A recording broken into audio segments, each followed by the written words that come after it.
नमस्कार दोस्तों, मैं दीप्ति स्वागत करती हूँ आपका आपके अपने channel astro solution bye Deepti में।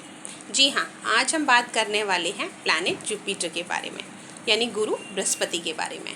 तो चलिए जानते हैं किन लक्षणों से हम ये पहचान सकते हैं कि हमारी कुंडली में जो जुपिटर है वो हमें नकारात्मक नेगेटिव एनर्जी, नेगेटिव रिजल्ट दे रहा है, या ऐसे कौन से अशुभ फल हैं जो गुरु के खराब होने से हमें मिलते हैं। तो चलिए स्टार्ट करते हैं। गुरु हमारे कुंडली में हमारे जो गुरु होते हैं, हमारे घर के, फैमिली के, अपने सबके पास एक गुरु होते हैं जिनको कि हम मानते हैं, गुरु दीक्षा जिनसे हम लेते हैं। वह गुरु या कोई मंदिर के कोई पंडित हैं, पुरोहित हैं, वो गुरु, या हमारे पढ़ाने वाले टीचर्स, ये सभी गुरु बृहस्पति यानी जुपिटर प्लैनेट के अंदर आते हैं। इसके अलावा अगर हम बात करते हैं तो हायर एजुकेशन, कुंडली में जो जुपिटर है वो हमारी हायर एजुकेशन के लिए भी कारक होता है। चाइल्ड बर्थ, लड़कियों की कुंडली में जो चाइल्ड बर्थ होता है वो गुरु बृहस्पति के कारण ही होता है। इसके अलावा बात करते हैं अगर हम विवाह की, तो लड़कियों की यानी फीमेल चार्ट में वैसे तो विवाह का कारक जुपिटर होता है, लेकिन फिर भी लड़कियों की कुंडली में जो जुपिटर है वो विवाह का कारक माना गया है और लड़कों की कुंडली में शुक्र माना गया है। तो अगर आपकी कुंडली में विवाह से संबंधित कोई परेशानी आ रही है तो निश्चय ही गुरु बृहस्पति की उसमें अशुभता या नकारात्मकता है।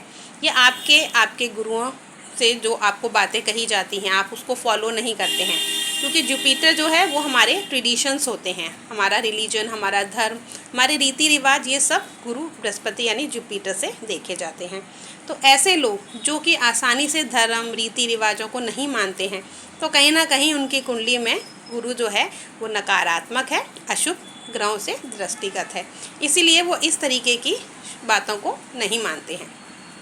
हम बात करते हैं हायर एजुकेशन की। अगर आपकी कुंडली में गुरु नकारात्मक चीज़ें देता है, नकारात्मक रिजल्ट दे रहा है, अशुभ फल दे रहा है, तो वो कहीं ना कहीं आपकी हायर स्टडी में भी जो ऑब्स्टिकल यानी परेशानियां हैं वो खड़ी करेगा। तो इस तरीके से जो गुरु है वो हमारी कुंडली में हमारे इन सभी कारकत्वों में जो भी परेशानी आती है, चाइल्ड बर्थ में, हमारे विवाह से संबंध में, या फिर हमारी हायर एजुकेशन में, इन सभी के लिए गुरु खराब होना ही इसका मेन कारण माना जाता है। तो चलिए जानते हैं ऐसे कौन से आसान से उपाय हैं जिन्हें करके हम अपने गुरु यानी जुपिटर की नकारात्मक ऊर्जा को सकारात्मक में बदल सकते हैं।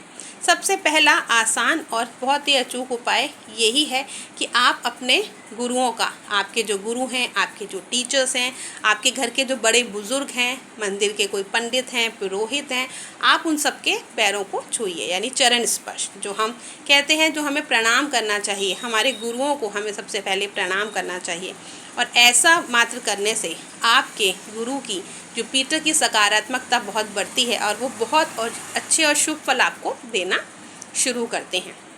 इसके अलावा अगर आप बृहस्पतिवार यानी गुरुवार के व्रत करते हैं, व्रत करना सबके लिए पॉसिबल नहीं होता, आप सिंपल बृहस्पतिवार वाले दिन गुरु बृहस्पति की पूजा कर सकते हैं। पूजा की विधि जो दी होती है, पूजा की विधि किताबों में दी होती है, बिल्कुल उसी तरीके से कर सकते हैं। पीले कपड़ों को गुरु से बताया गया है कि जो पीले वस्त्र हैं वो गुरु का प्रतीक होते हैं, तो आप पीले वस्त्रों को अधिक से अधिक पहने। पीली चीज़ों का दान कर सकते हैं, अरहर की दाल, चने की दाल, ये सब गुरु की होती हैं, तो आप पीली दालों को दान कर सकते हैं।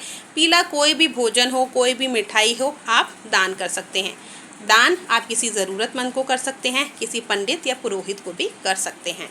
ऐसा करने से आपके गुरु की नकारात्मक ऊर्जा बहुत जल्दी सकारात्मक ऊर्जा में बदलनी शुरू हो जाएगी। इसके अलावा गुरु शिक्षा का भी प्रतीक होता है, तो आप कोई भी, जैसे आप मंदिरों में कोई धार्मिक किताबों को बंटवा सकते हैं, बृहस्पतिवार वाले दिन इन किताबों का दान कर सकते हैं। या इसके अलावा पढ़ने की कोई भी सामग्री, कोई भी चीज़ होती है, किताब, कॉपी, पेंसिल, पेन, ऐसी किसी भी चीज़ की आप जो है वो दान दे सकते हैं। किसी भी ज़रूरतमंद को आप किसी भी पढ़ाई से संबंधित चीज़ों का दान दें, इससे भी आपका गुरु मजबूत और शुभ फल देगा। तो उम्मीद करती हूँ ये जानकारी आपके लिए आवश्यक है, आपको पसंद आई होगी, और अगर आपको पसंद आई है तो चैनल को लाइक, सब्सक्राइब और शेयर कर दीजिएगा, और नेक्स्ट वीडियो का इंतज़ार कीजिए। तब तक के लिए जय श्री कृष्ण।